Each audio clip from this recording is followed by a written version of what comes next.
Hi mga Swiss! Welcome to our day 2 of my 40 days long break from work.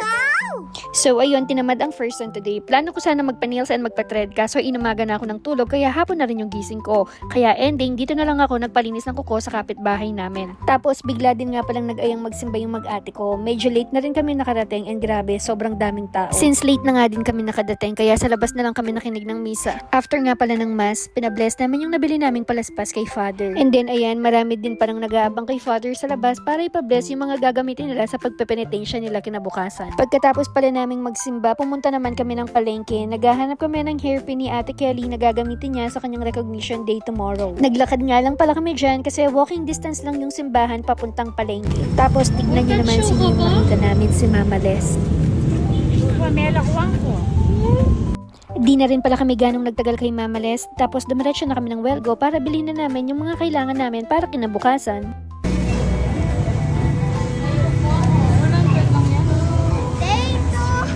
Day 2 ng magastos.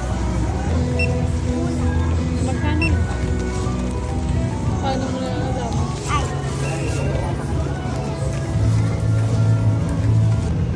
Kelly Paldo. Maaga pang magigising bukas. Kel, day 2. Day 2.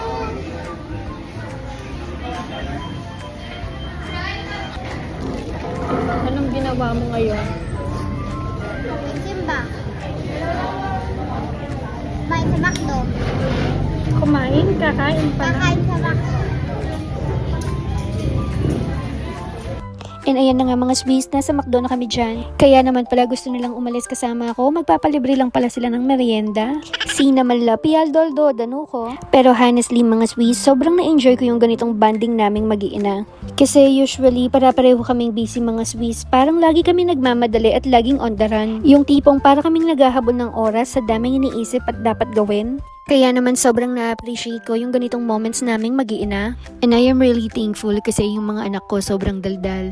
They tell me everything about their lives. As in lahat, kinikwento nila sa akin and I love that. And habang kumakain nga pala kami dito, napaisip ako, sana one day ma-realize nila kung gaano sila ka-blessed. I always remind them na hindi lahat ng bata may ganitong pagkakataon, kaya they should always be grateful. Kasi ako, bilang mami nila, I will always do everything to give them a good life. Hindi ko sila hayang magutom, hindi sila papasok ng school ng walang baon because I will make sure of that. Kaya sabihin man ng ibang tao na pasosyal ako, dead ma, kahit mukha akong pera o kung ano pa, I don't care.